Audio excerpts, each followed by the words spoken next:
I'd like to get them all one time. All right. You know, I was serious. Depending on what kind.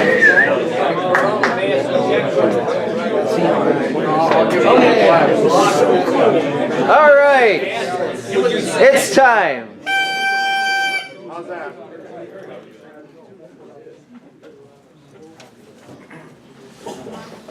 Well, tonight we have a presentation called Strangers in the Night, Close Encounters of the Stellar Kind.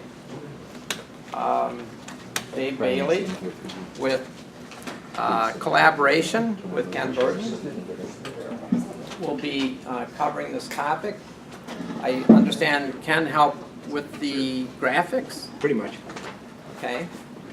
Talking about what the past history of our solar system may have been like if various dangerous things happened in the vicinity of the solar system.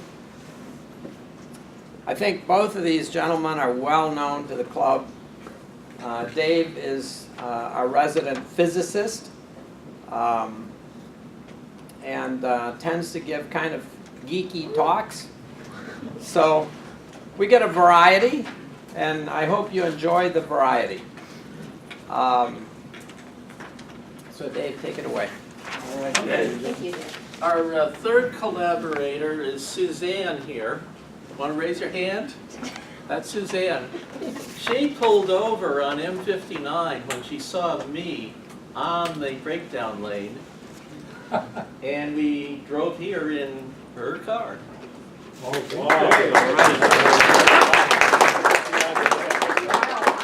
frantically trying to come up with an alternate presentation. This was not prearranged. I knew that she might possibly be driving eastbound on 59, but I didn't know that for sure. So I was very pleased to see her. Okay. What do you mean with Ken Burton? That should be and. They're getting oversaturated with me anyways. Okay. Couldn't have done it without him. Thank you. All right. So, who does not have one of these handouts? Okay. I made 42 copies. You know, as you know from the Hitchhiker's Guide to the Galaxy, 42 is the answer to the ultimate question. But in the book, they never figure out what the ultimate question is. Only they know the answer only. So now we know the question is, how many people does this Paul hold? I'm going to skip over the math in here. Oh.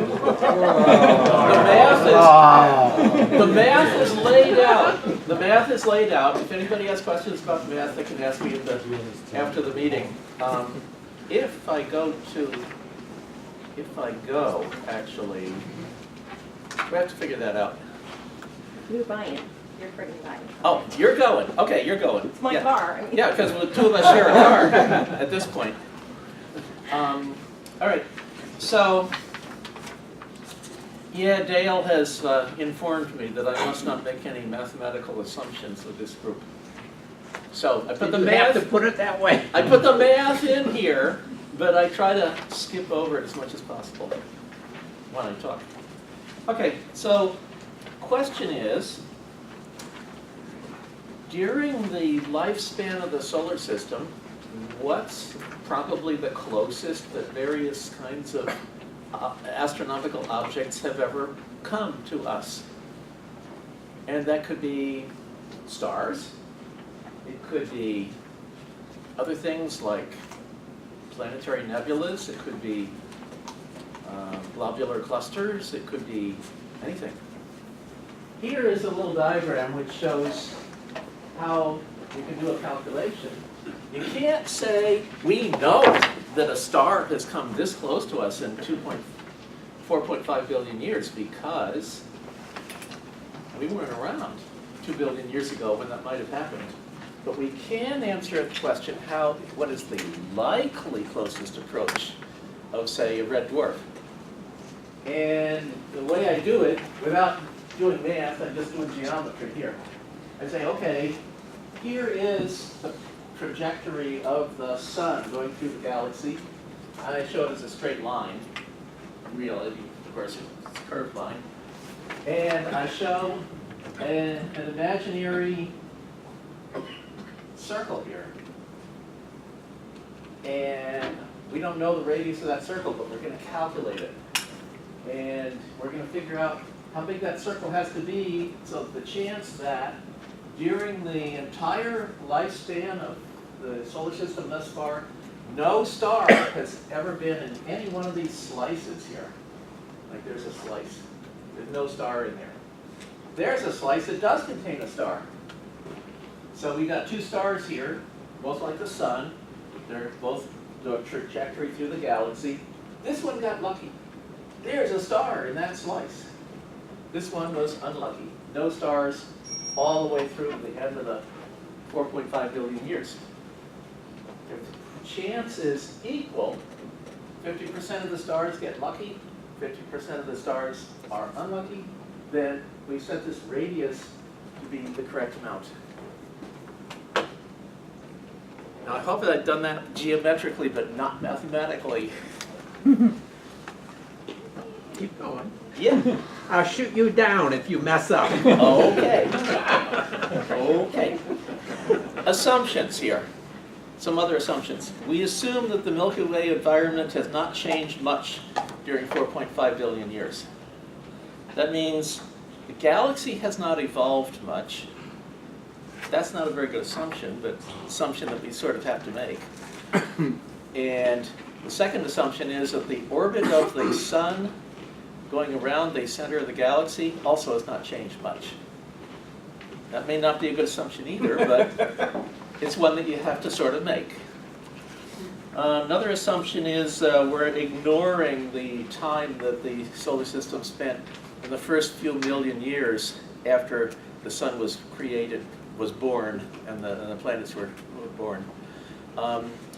Stars are created in clumps, in clusters, in the middle of star-forming regions, and they're created really close together. So, and then they sort of spread apart. And it may well be that the closest we've ever been to a particular kind of star happened at time 0, but I'm ignoring that. Another thing is, we'll consider a number of different kinds of objects, some very rare, some very common. Rare is like Rigel, a blue supergiant star. There's only 2 like that within a reasonable distance of the sun, Rigel and Deneb. Those are very uncommon. Red dwarfs are very common. In fact, more than half of all the objects out there are red dwarfs, unless maybe there's a lot of brown dwarfs. But I don't think we know yet for sure how many brown dwarfs there are, so I'm not counting brown dwarfs. And red dwarfs are more common than all the other objects put together, really. Maybe interstellar comets are more common than red dwarfs. But you don't think of those as star-like things. Another assumption, some of the close things will be events, not stars. A star has a trajectory, it moves like this, the solar system is moving like this, they go close to each other, then they go farther away from each other. A thing like a supernova is an event. It happens at a particular place in time. It doesn't move. Supernova does not move towards us and then get to a minimum distance and then go farther away. Supernova just goes bam, right there. And it's like frozen in time, you know, because a supernova remnant occurs and we're that far away from it when the flash occurred. And then the final definition is my precise definition of the word likely, which I just went over there. So what do you need to know to do this calculation? You have to know how quickly the sun moves through the star field. And that depends on 2 things. One is the velocity of the sun. The sun is moving like this at some speed. Let's say in 10,000 years it goes that far. Then the other stars are moving around also, like red dwarf stars. They're moving on the average about twice as fast as the red dwarf star. Why is it moving twice as fast on the average? Because it weighs less. Statistical mechanics, which is what chemists use to study gases and such, will tell you that a lightweight particle like a hydrogen molecule in a gas moves faster than, say, a nitrogen molecule, which weighs more. And you can get numbers for those two. Well, the speed of the sun is 1, and the speed of a red dwarf that weighs m equals 1/4 of the mass of the sun. This is the mass of the red dwarf, that's the mass of the sun. The red dwarf, on the average, moves twice as fast because you take the square root of that number, inverse square. Dale, is this okay?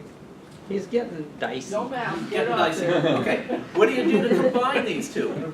What you do is you make the sun move like this, and you make a red dwarf approach the sun going twice as fast like that. You do a Pythagorean theorem calculation, and you discover the closing speed is that fast. Then you wave a magic wand and you freeze all of the red dwarfs in their tracks.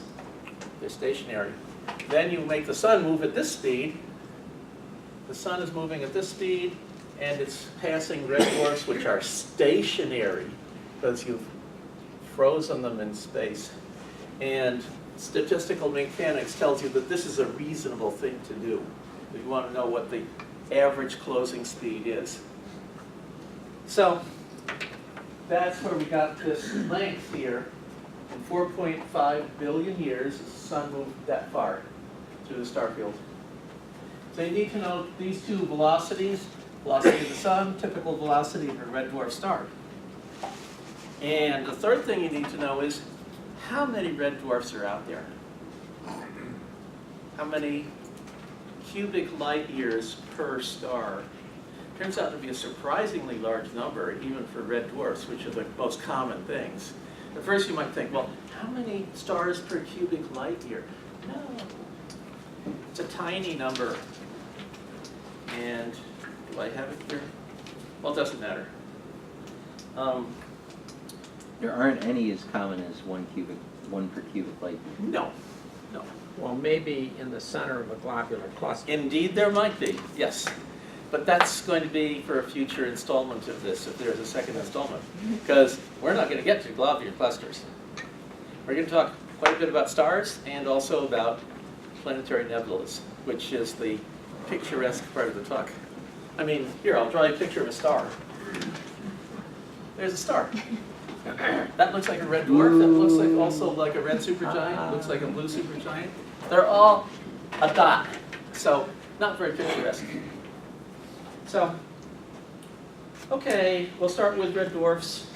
Type M, this is case 1 on, what is this, page 3 or something. Its mass is 0.25 times the mass of the sun. Its luminosity, its brightness, is 0.005% of the brightness of the sun. So it's 0.5% as bright as the sun. And it's like Barnard's star, which is one of the nearer stars. It's not literally Barnard's star because Barnard's star is a halo star, not a disk star. But that's a technical point. Okay, when you do the calculations, you come out to the likely closest approach of an M-type dwarf, an M red dwarf, likely closest approach in 4.5 billion years is 967 astronomical units. It's about 1,000 times the distance from the Earth to the Sun. That's really close. I was amazed when I got that number. That's like the outer fringes of the Kuiper belt of comets. That's like the inner parts of the Oort cloud of comets. That's right close in there. Now remember, there's 50% chance that the closest star was actually closer than 967 astronomical units. There's a 50% chance that no star has ever been that close. That's the whole point of doing this 50% calculation. That's my definition of likely nearest approach of that type of object. Closest one ever in 4.5 billion years. So, what does that look like? And like it says here, it's 32 times farther away than Neptune. At closest approach, the visitor moves across the sky at 0.5 degree per year. You can observe it and observe it again next year, and it will be detectably moved relative to the nearby stars. How bright is it? It's visible in the daytime sky if you know where to look, but it doesn't exactly blind you when you look at it. It's like 4 times brighter than Venus. It's shining at minus 5.9 magnitude at closest approach. So imagine an object 4 times brighter than Venus and the color of Mars, because it is a red dwarf. So that's what it looks like. But it's a flare star. Why is it a flare star? Because I wanted it to be a flare star. Most red dwarfs seem to be flare stars. If you look at them hard enough, long enough, you will see them make flares. The sun is a flare star, but when the sun has a flare, it gets brighter by what, 0.1% or something like that for a short amount of time. A red dwarf doesn't produce much light in the first place, so when it has a flare as intense as a major solar flare on our own sun, it can like double or even triple its brightness. So if you were living on a planet orbiting a flare star, you would notice when it had a flare. Well, there probably wouldn't be any life. That's a on Red Dwarf. possibility. It's a Or less possibility. likely. It might, it might not have life. If it did have life, you can bet the intelligent creatures would run for cover when there was a flare developing, just the same way as we run for cover when a thunderstorm starts. We don't necessarily die in the thunderstorm. I mean, lightning hits you, you're dead, right? So life on Earth is impossible because there are thunderstorms that will kill animals when lightning hits them. Well, no, we manage even in spite of that. So likewise, these creatures orbiting the flare star probably manage somehow. How do they manage? They have really dark black skin, so the ultraviolet light from the flare doesn't, like totally cook their skin with sunburn. And they probably have dark black hair in addition. And the intelligent ones carry around a thing like a welder's mask. They can just quickly put it on, protects their face and their eyes during a flare. Or That's high my notion. SPF lotion, Yeah, at yeah, least. yeah, Or umbrellas, that kind of. yeah. We'll talk about that a little more later as Yes, well. SP 4000. Yeah, right. Right. SPF. This is an example of case 2. Red dwarfs of type K. There's a different spectral type. K dwarfs. They're also red dwarfs, but they're K dwarfs, not M dwarfs. These are considerably brighter, a bit more massive. This one I said is 85% as massive as the sun and 28% as bright as the sun, similar to Epsilon Eridani, spectral type K25, Roman numeral 5. This is one of the 2 stars, Epsilon Eridani, one of the 2 stars that were selected by early SETI people as being Tau Ceti and Epsilon Eridani, the 2 best candidates of stars that close by, that might have intelligent creatures, might have planets. So they interrogated those stars very early on with radio, and of course, we got no answer. Anyway, it's a very, very typical kind of star, not as common as M dwarfs by any manner of means. And this one, I said to myself, okay, this one, it's a plain vanilla K dwarf. How can it possibly compete with this exciting flare star that I just talked about? Well, I made it a double star. And this shows you what it looks like when it's at closest approach. And here I put our moon as it appears in the sky of the Earth. Maybe depending on where you're sitting, if you're sitting in the back, it might look like the moon as seen through binocs. If you're sitting up here, you might see it as it's seen in your telescope, but that's to show scale. Here is the alien binary star. And this is the actual orbits. There's the center of gravity of the star. Here's a little orbit of a planet going around the secondary star. that thing is a binocular object. And you can actually see it move from year to year. These go around in about 10 years. Well, the number is in here somewhere. I think it was 10 years. So next year, you'll see this secondary star there.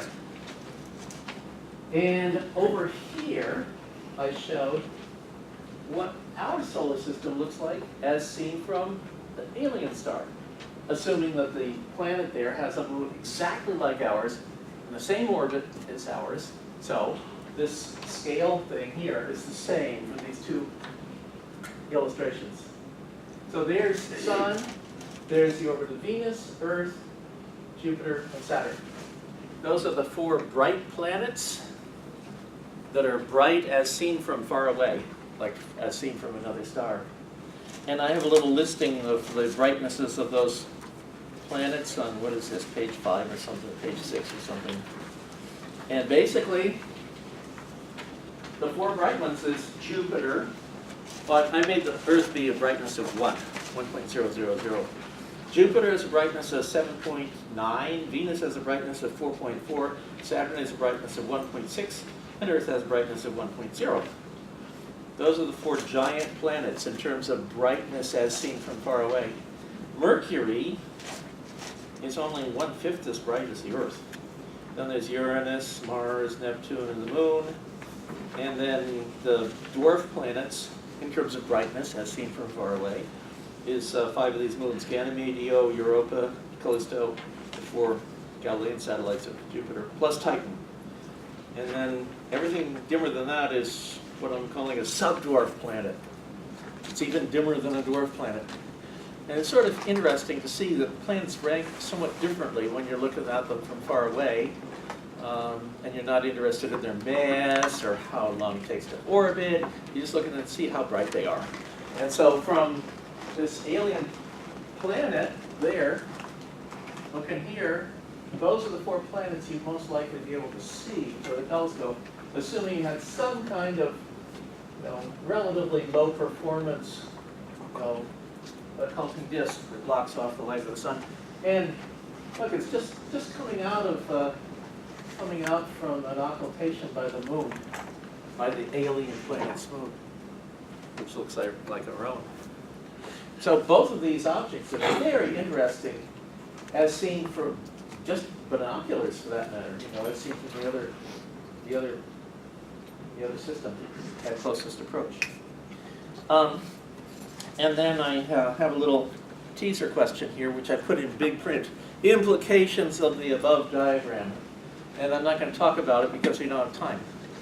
And if we have a huge amount of time at the end, maybe I'll go back to that. Well, you still got it up there. Yeah. Okay, case 3. A star like the Sun. And the star like the Sun, likely the closest object of that type that ever came to us, has ever been to us, the closest it's likely ever been, closest one in 4.5 billion years, it says here is 0.07 light years. That's pretty close, considering that right now the closest star is, 4.2 or so, Proxima Centauri. But instead of 4.2, we're talking 0.07. 4.25, I think. 4.25, okay. That's worth writing down. Anything that Ken knows is worth writing down. 4.25? Yeah, that's L, Proxima. Y, Proxima Centauri. And then this anonymous G star, closest, in 4.5 billion years is, what did I say, 0.07? Yeah. So, yeah, that's close, that's close. How bright is that? What did I say? It's a magnitude minus 8.5.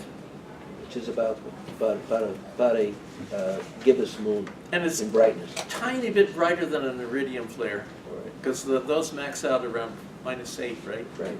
So it's minus 8.5. Yeah. And if you weren't The only way you can tell the difference is if you saw an iridium flare simultaneously, so you can do an A-B comparison. Otherwise, you say, oh, that's really bright. Oh, that's really bright. And your eye wouldn't be able to tell that difference probably of a half a magnitude. Type A dwarfs, like Altair. And I get, what do I get? 12,000 astronomical units, or 0.187 light years as a typical close, a likely closest approach ever for that type of star in 4.5 billion years. And Altair at that distance shines at magnitude -9, a little bit brighter. And what have I got here? Type B dwarfs, like Spica. There's only 5 of them that are within reasonable distance of the sun, and I had to combine stars of rather different types in order to get 5. I added Canopus, which is not really, it's not an A, it's not a B star, it's an F star, but it's the same brightness, same luminosity. And the others are Spica in Virgo, Shaula, which is the tail, the stinger of the scorpion, I believe. Elnath, which is the horn of Taurus. Hadar, which is Beta Centauri, and it's a bit to the west of Alpha Centauri in the sky. And those probably closest approach has ever been of a star like that is 5 light years. Which I was surprised to see that was such a long distance for a closest approach in that amount of time, but that's what I came up with. They're just very uncommon stars. Blue supergiants, even more uncommon, Rigel and Deneb. When you do the math, you discover that it takes the star longer to sweep past the Earth at this incredibly long distance, which is the closest approach likely. It takes the star longer to sweep past the Earth than it does to go through its whole lifespan and explode as a supernova. So stars like Deneb and Rigel don't count as moving objects, according to me. They count as events because they get born, live their whole lifespan, and just a few million years explode as a supernova, and it's hardly moved any closer to the Earth, or farther for that matter. So we could be aimed straight towards Rigel. We'd never get there because we'd go supernova before we got even a little bit closer than we are now. It's sort of interesting. They don't count as moving objects, they count as events. Then the last one I've got here is moderate giants like Arcturus, Aldebaran, Capella, and Pollux. And again, I had to combine like 3 different types of stars in order to get enough to do any statistics. Arcturus and Aldebaran are rather similar. Capella is a G star instead of a K star. And Pollux is dimmer, but it's only 1.5 magnitudes dimmer. And I got a number for that, which is like 0.56 light years as the closest likely approach in 4.5 billion years. So it's interesting that stars of different types, M dwarfs, K dwarfs, G, A, and V dwarfs, and moderate giants like Arcturus, they get to be about the same brightness as they pass us. Closest world record approach in 4.5 billion years. The M dwarf, the likely brightest, is -5.9. The A dwarf is -9.0, and they're all clustered right around -8 region, 7.6, 9.0. That's interesting. I knew that there was going to be some cancellation of the 2 factors, brightness and scarcity, because dim stars are very, very common, and so it's very likely that one of them in 4.5 billion years is going to get pretty close and going to get pretty bright. I didn't realize there's going to be quite that much cancellation of the 2 factors.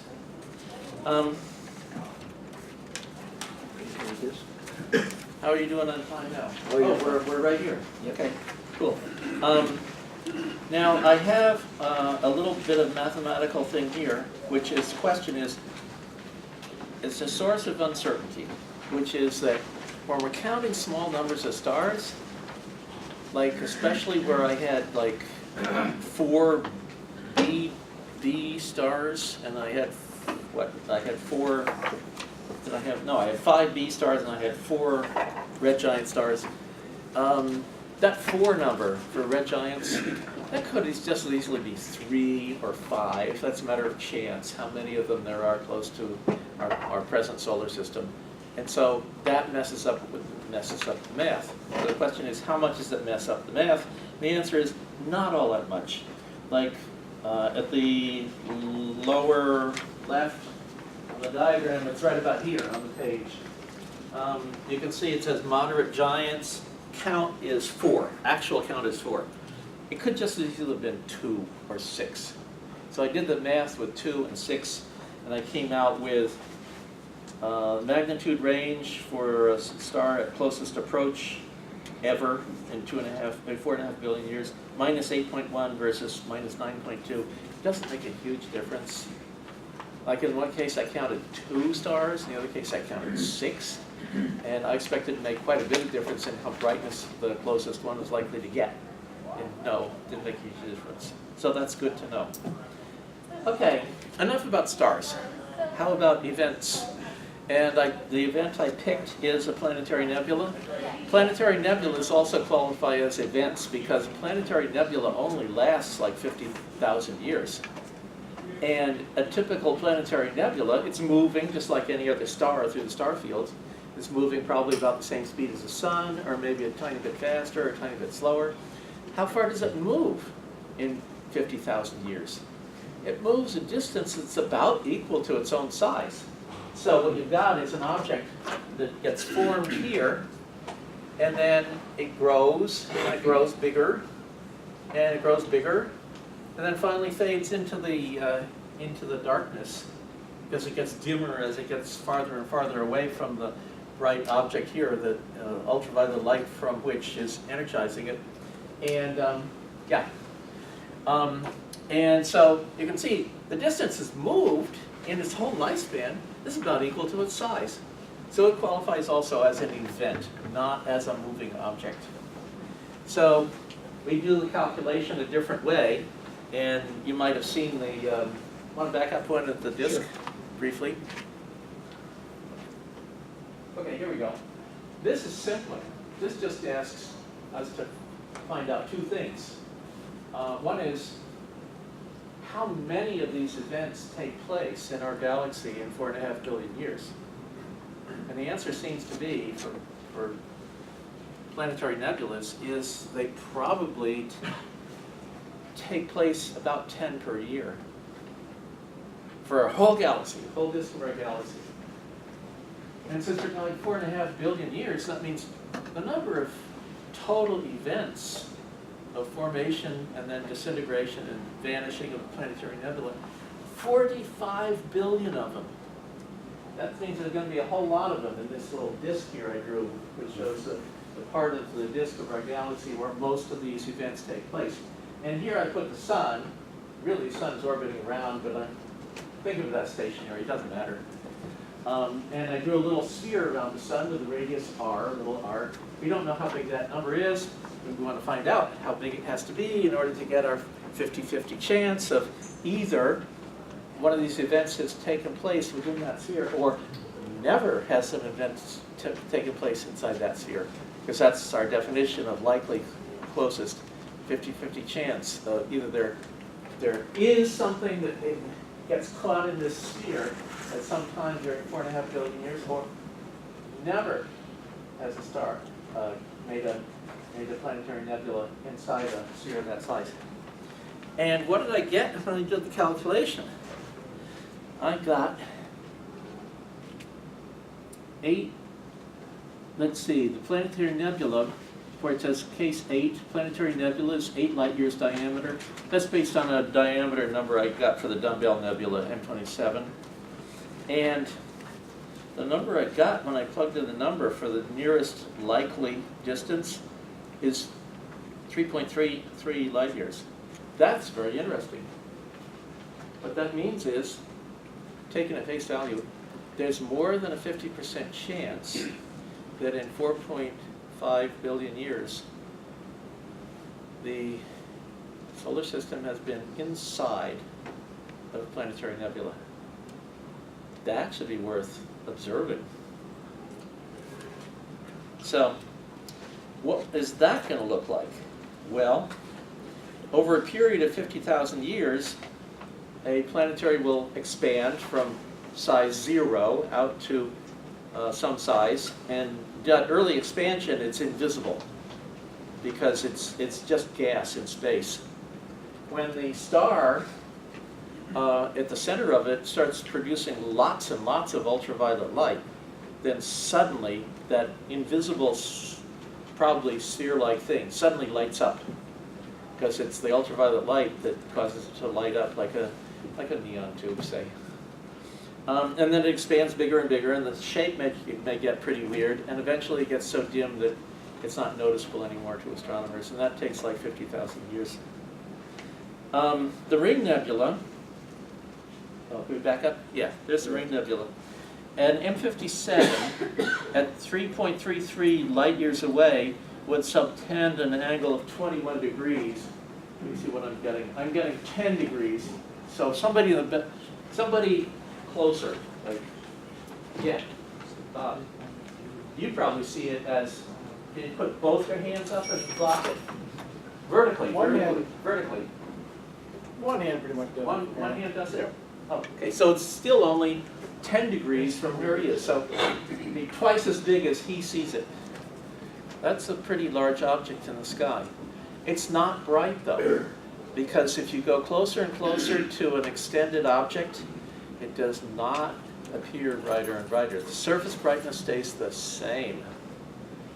And so anybody who's looked at Ring Nebula through a telescope sees that it's very bright as you know, planetary nebulas go, but it's not blindingly bright or anything. It's just sort of bright. And this object that's huge in the sky, you're seeing it with naked eye, and it's like, you know, that big, is still no brighter in surface brightness than it was when you looked at it through a telescope from long, long, long way, far away. Halfway up from the, that would be halfway up from the horizon to the North Star. Yeah, that's pretty huge. That's pretty huge. How about the dumbbell, M27? Well, considering the dumbbell has a radius of 4 light years, and you're 3.33 light years from the center, it covers your whole sky. You're inside of it. It's actually dimmer because you're inside of it. Because if here is a planetary, and you're looking at it from here, your line of sight goes through it like that. You're seeing a lot of glowing gas. If you're looking at it from here, then the line of sight only goes through half as much glowing gas, so it's only half as bright once you're inside of it. So that's interesting. The Owl Nebula is also big enough so that you would be inside of it if you were at 3.33 light years away, and it would also, of course, cover your entire sky. Oh, there's the owl. Yes. It's hard to blow these up big enough to get the. You can still see a little bit of darkness there at the 4 corners, but that was as big as I could talk Ken into blowing it up, because he says the image is going to just disintegrate if we go any bigger. Look at the stars are huge as it is. They should be points. Dave, Yeah. I got a question. If we look at Proxima Centauri, for example, Yeah. let's say in the binary system, let's say one of the stars, or whatever, You're talking about Alpha Centauri. Yeah. should blow up. Yes. And since we're 4.5 light years away, Yeah. can you tell us or envision what it may look like as time goes on? Depends on what kind of blow up you have Yeah, in what mind. would that, It's not going to be a supernova because it's not massive enough to be a supernova. It can blow up as an AGV star. It's starting to, well, what happened? This is a case of that happening. This star has blown up over a period of somewhere between 1,000 to 10,000 years, and has pushed out all its outer layers like that. Sometimes people look at, especially at star parties, Blown up like a balloon, not they like show a bomb. they show somebody like the Ring Nebula and say, "This is an exploded star." Well, yeah, except that it took somewhere between 1,000 and 10,000 years to explode. So that's a quick event in the context of a star's lifespan. But for you and me, an explosion in slow motion taking 1,000 years, that's not my idea of what an explosion is.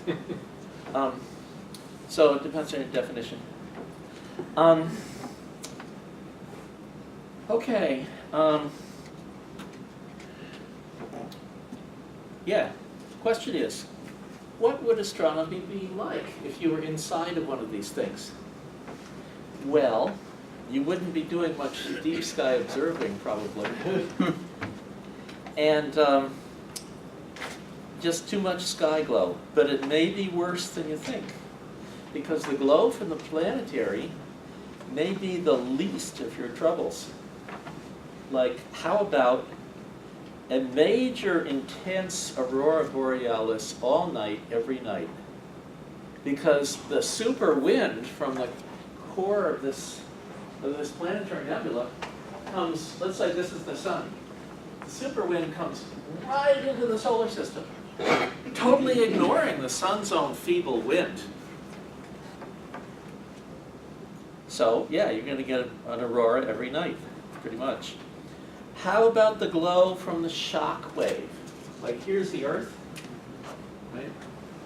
Here's the super wind coming at us, and here is shock wave, where the super wind hits the Earth's magnetic field, and it squished the magnetic field, because the Earth's magnetic field really is going like this, but out here the magnetic field has been squashed by the incoming material. And all the planets, including Earth, will have this bright plasma tail here, just like a major spacecraft entering the Earth's atmosphere. Lots of sky glow again. And how about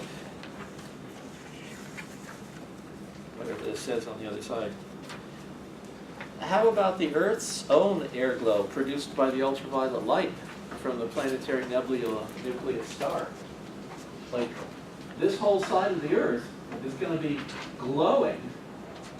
The upper atmosphere is going to be glowing like crazy from the ultraviolet light, because these stars are very hot. Most of their energy is produced in the ultraviolet, so they're much brighter than they look. This star here is really quite bright, because you're only looking at the visible part of the spectrum, and ultraviolet light is producing much brighter than that. And you also might want to think about putting on some sunscreen for tonight's observing in view of that. Because some of that ultraviolet light does get down to ground level, unless you got a lot of ozone up there. Okay, how are we doing for time? We got 20 minutes to go. and No, we don't. Just under 10. 20. 10? At most. Okay, 10. All right. The next item here on the page is tidal effects of close encounters. And this tells you what some of the other consequences might be of a close encounter. And the tidal effect depends on three things. The mass of the intruding object, that makes sense. The speed, the inverse of the speed, the slowness of it. The slower it goes, the longer the time over which its gravity acts to produce tidal effects on the solar system. And the third thing is the cube, the inverse cube of the distance, not the inverse square. Tidal effects are not like straight gravity. Tidal effects is a differential phenomenon. It's the inverse cube of the distance. When you do the calculation for these 6 categories of stars, M dwarfs, Ks, Gs, As, Bs, and moderate giants, you discover that M dwarfs produce by far the most tidal effects on our solar system. They affect the Oort cloud, they affect the Kuiper belt mostly. To a minor extent, they may affect other distant objects like Neptune and so on. But it's like M dwarfs here. These numbers don't have any units connected with them. 19,000 in terms of effective M dwarfs, tidal effect. The nearest competitor is K dwarfs, 2,000 versus 19,000. G dwarfs 1,270 and so on. So forget about a disaster taking place in our solar system because a star like, say, Spica goes by. Spica is a B dwarf, and there aren't any of them really. They don't come close because there's hardly any. But an M dwarf that we have never seen, because no M dwarf is bright enough to see with the naked eye currently. Even though it's passing close by, it's still only, what did I say, 5.9 minus 5.9 magnitude or something like that. That can have a major effect because there's so many of them that it's very likely that some of them are come pretty close. And this situation resembles, my analogy is a war in which most of the wounds suffered by soldiers are caused by ordinary bullets, even though bullets are the least fearsome of all the weapons. So many bullets are flying around that some of them are bound to injure somebody. So it's those M dwarfs that we need to worry about, messing with our Kuiper belt comets and with our Oort cloud comets, because there's so many of them that some of them get really close. I'll go through the slide. You want to go through the slides? Okay, here we go. Oh, this is the first one? Okay. This is my favorite planetary nebula, for obvious reasons. This star has 2 hands. That one has 2 fingers, this one has 3 fingers. Don't ask me why. Maybe there's no, maybe they're not hands. Maybe they're railroad car couplings. One of the 2, apparently. It's just totally amazing. It's called the cat's eye, and it's easy to remember. NGC countdown 6543. This is a Hubble picture, and it's a kind of a faked picture because the colors are not even simply related to the actual phenomena out there. You're taking one image and dividing it by the other image, and you get this fancy thing here. And this is more complicated than it looks because there's this little tail sticking up there, and a little tail sticking that way down there. And notice the symmetry. This is called point symmetry. It's not a reflection. It's not the 2 sides of this are not mirror images of each other. Because what we've got is, you've got this hook here, you reflect the finger through the center, you get that finger there. You reflect the palm of the hand, the heel of the hand through, and you get to the heel of the hand over there. So this is point symmetry. This line here, if it was plane symmetry, when it was reflected, it would be angled like that. It's not. It's inverted through that point so that these are like so. And you can see these things. Those 2 are images of each other reflected through. This is likewise there and there, there and there, etc. It's just so much fun to look at. And I'm not going to try to figure out how that happens in detail. This is called the ant. I wonder why.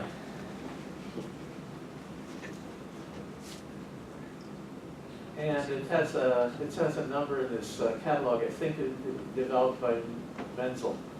It was an astronomer of my parents' generation. What's next? Why is that called the Eskimo Nebula? Yeah. Now the question is, are these Oort cloud objects out here? They all have comet tails. If they're not Oort cloud objects, what could they be? I think we're seeing an Oort cloud. The scale is about right. This one is like a preview of next. Because I'd like to, if there's enough interest, I'd like to do this for other types of objects. White dwarfs, dwarf novas, classical novas, supernovas, open clusters, giant molecular clouds, star-forming regions, Bach globules, which are these little dense, opaque things that you see in astrophotographs sometimes, starbursts, globular clusters, and the Magellanic Clouds. And that's what astronomy would be like if our solar system was passing through a Bach globule. Boring. And if you want to do interesting astronomy, just wait, 500,000 years or how long it takes to get to the other side of the globule. Or there might be one star visible in addition to your own. Might be a new forming star. Okay, Eta Carinae. This looks like a planetary nebula. And in a way, it sort of is, except that the star is, instead of being a mass more or less equal to the sun's mass, probably the lowest mass stars that are presently producing planetary nebulas probably weigh 70% as much as the sun. And some of them are produced by stars maybe 2 or 3 times as much as the sun, maybe even 4 times. This star weighs 100 times as much as the sun, maybe more. So maybe I don't want to call that a planetary nebula. Also in terms of its luminosity, it weighs 100 times as much as the sun, but it's somewhere between 1 million and maybe 5 million times brighter than the sun. So I'm inclined to say, no, that's not a planetary nebula. It's somewhat similar, but not entirely. Also, it's going to explode, isn't it? It probably has exploded by now. Well, right. Yeah. People will see it explode, maybe. Yeah. If we live so long. Here's another thing that's not a planetary nebula. This is called Gomez's hamburger, and it has the unfortunate name of protoplanetary nebula. When I first saw that term, I said, oh, it's going to evolve into a planetary nebula soon.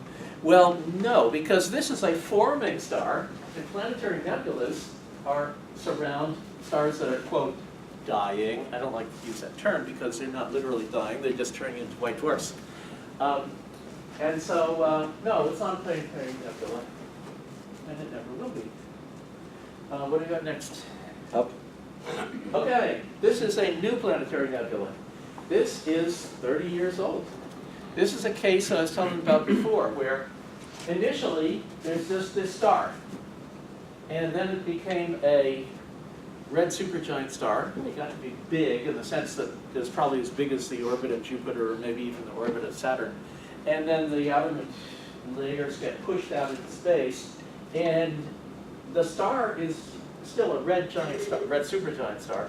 It's not producing a lot of ultraviolet light, so the stuff going out here is invisible. Then suddenly enough layers go off the star that the layer down here is really hot, and it's producing lots of ultraviolet light. Suddenly this thing lights up. There it is. Last year we couldn't see it. So this is a very young planetary nebula. Why do you suppose they call this a spirograph? Do any of your kids have an old spirograph toy? I just think it's fun to look at. And notice the structure. We got different colors there and there. They're a little bit dimmer there than there. We got different color here, and then maybe less material there. And we got this little thing here. So surprising amount of structure for such a similar object, symmetrical object. And here's the Helix Nebula. Wow, I have not seen one that has quite this color. These are fake colors, and astronomers like to print images in colors that tell them something about what's happening. It's like you come on a traffic light. What does green mean? Well, to somebody who hasn't done any, never driven a car, what is green? It's grass. It's grass. It's green.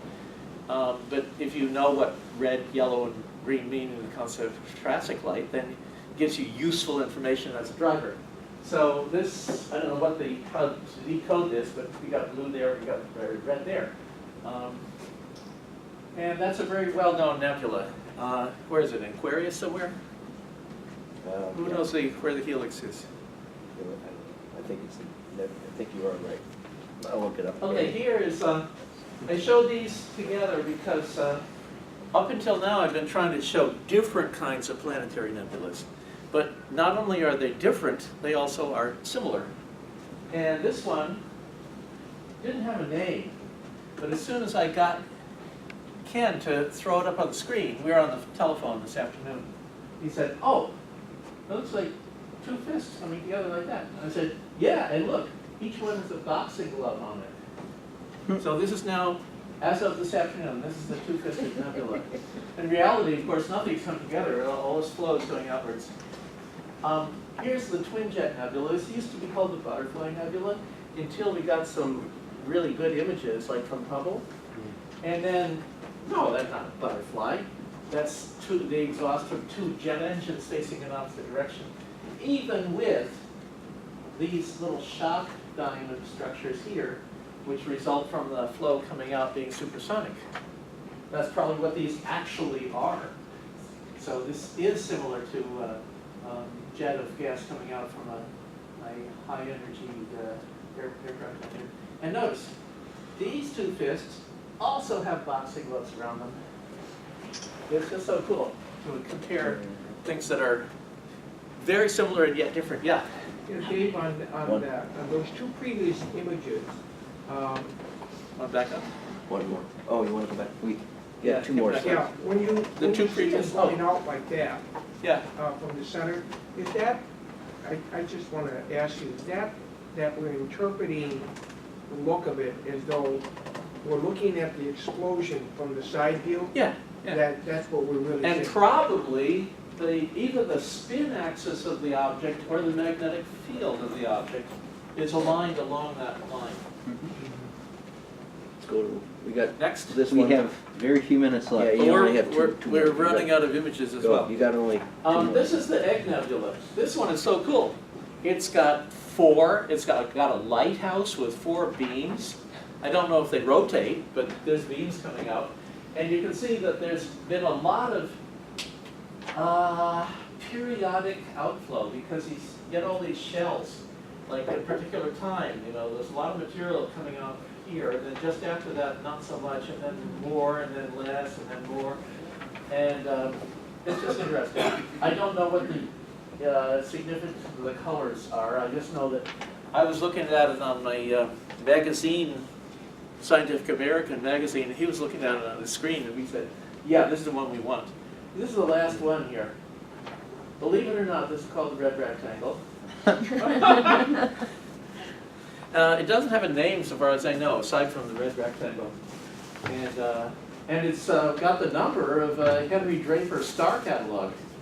And so initially, somebody saw this and couldn't detect it at all. They just looked like a really, really red star.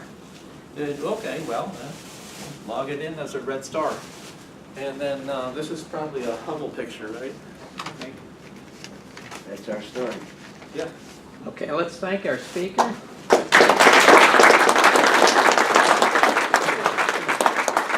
We can take 1 or 2 questions. Dave, as most stars are binary stars, what are the chances of us having a binary star that would Yeah. usually come around?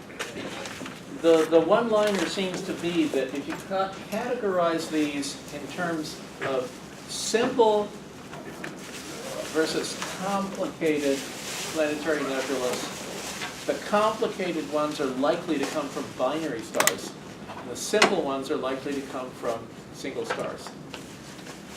Now that also depends on the spin of the star, the magnetic field of the star, whether it's got planets which might also have strong magnetic fields, like Jupiter has a strong. Jupiter is far from the sun, but if Jupiter was really close, a hot Jupiter, the magnetic field of Jupiter might affect the appearance of the planetary. Of course, that just means that it's a double star. A double star doesn't have to have fusion occur in both components. Anything else?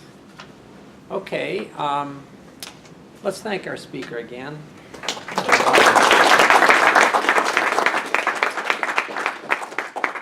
And Following the meetings, thanks, Suzanne, for rescuing me from the and side of the road. let's thank Suzanne for saving the meeting.